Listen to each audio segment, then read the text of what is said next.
recevez ce matin Stéphanie Precioso. Elle est conseillère nationale et on va parler de la levée des brevets sur les vaccins anti-Covid. Bonjour Stéphanie Precioso. Bonjour. Merci d'être sur Radio Lac ce matin. Il y a donc une manifestation ce soir à 17h30 pour la levée de la propriété intellectuelle sur ces vaccins. C'est une question que nous avons posée à l'ambassadeur suisse auprès de l'OMC, Didier Chambovet, ce qu'il pensait de la levée de ces vaccins. On écoute son avis et on vous entend juste après. Nous ne pensons pas que la levée des brevets permettra d'atteindre les deux objectifs principaux qui sont la stimulation de l'innovation et l'augmentation de la production de vaccins. Les brevets contribuent à inciter les industries pharmaceutiques à trouver de nouvelles thérapies, de nouveaux vaccins, mais cette protection de la propriété intellectuelle est aussi à la base des partenariats très nombreux qui ont été conclus entre les inventeurs, entre les développeurs et d'autres producteurs qui sont parfois leurs concurrents, qui eux n'ont pas inventé quoi que ce soit, mais qui ont des capacités de production. La propriété intellectuelle, c'est ce qui permet de financer, de convaincre ces pharmas d'investir dans les vaccins. C'est ce que nous dit Didier Chambovet. Et mettre fin, c'est donc aussi mettre fin à l'intérêt pour ces pharmas de les rechercher, ces vaccins. Faux.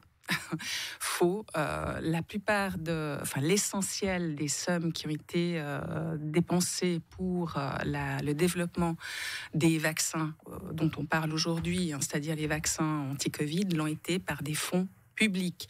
Donc, ce n'est pas les profits privés des pharma qui ont investi dans le développement des vaccins auxquels on parle aujourd'hui. Vous êtes en train de dire que c'est notre argent qui a servi à mettre au point ces vaccins et qu'on n'y a pas, n'avons pas accès? Absolument. C'est une loi depuis des dizaines d'années. C'est la socialisation des pertes et la privatisation des profits. On a affaire là à des boîtes pharmaceutiques, Moderna, Pfizer, qui ont fait quelques 50 milliards de dollars de profit. C'est le propre d'une entreprise. Même si elle est dans la pharmacie. C'est le propre de l'entreprise, mais là, on parle du résultat de ces profits qui se décomptent en nombre de morts. On est aujourd'hui, la diffusion du virus et ses mutations est liée à un apartheid vaccinal, et cet apartheid vaccinal est lié au refus entêté des pays du Nord, et en tête de ceux-ci, la Suisse, de lever les droits de propriété intellectuelle sur les vaccins, les tests et les traitements. On parle là de morts, et aujourd'hui, je lisais, 2,8 millions d'infirmières à travers le monde, de 28 pays du monde, ont hier posé une plainte aux Nations Unies, précisément pour investiguer ces pays du Nord qui sont de fait responsables du nombre de morts aujourd'hui en Inde, en Afrique, et des morts futures par la diffusion et le développement de nouveaux variants. On va préciser que l'Afrique est vaccinée à 3%. Mais tout à fait dans le contexte la chose. La Suisse préfère les licences volontaires attribuées par les pharma. Les licences volontaires, c'est pas une bonne solution?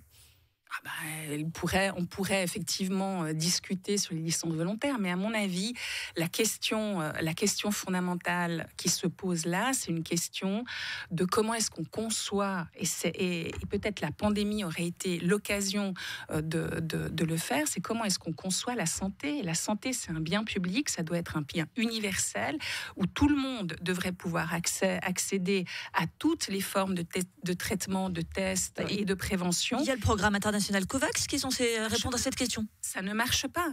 Je lisais encore en juillet dernier que si on continuait comme ça, c'est-à-dire on a donné très très peu de doses à COVAX, y compris la Suisse. Donc la question, c'est si on continuait comme ça, eh bien il faudrait environ 27 ans pour réussir, avec le programme COVAX et les dons donnés par les États, il faudrait 27 ans pour réussir à vacciner les pays du Sud à la hauteur de ce qu'on était vacciné nous en juillet. Donc, vous imaginez, la diffusion du virus, ces mutations, ça va continuer.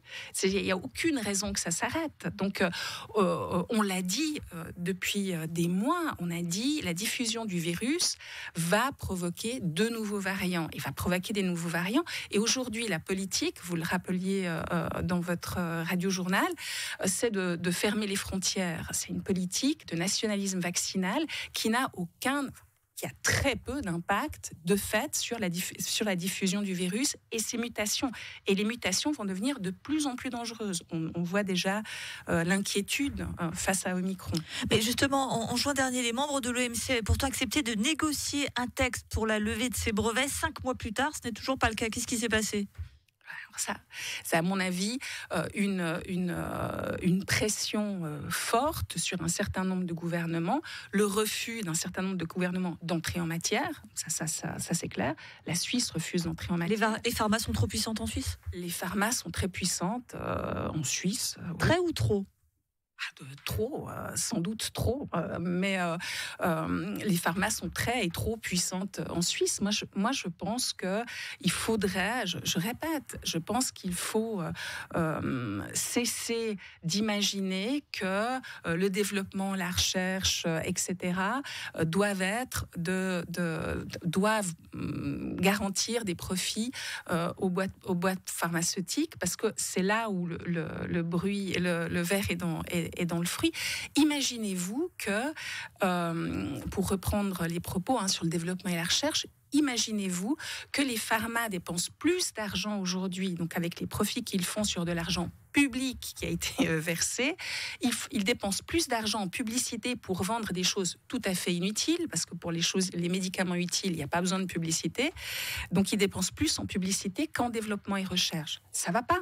C'est impensable de pouvoir imaginer que des entreprises qui ont entre leurs mains la vie et la mort des populations entières puissent jouer comme ça avec leurs propres profits. Merci beaucoup Stéphanie Precioso-Batou, conseillère nationale genevoise. Je rappelle donc qu'il y a cette manifestation ce soir à 17h30 pour la levée de la propriété intellectuelle sur les vaccins.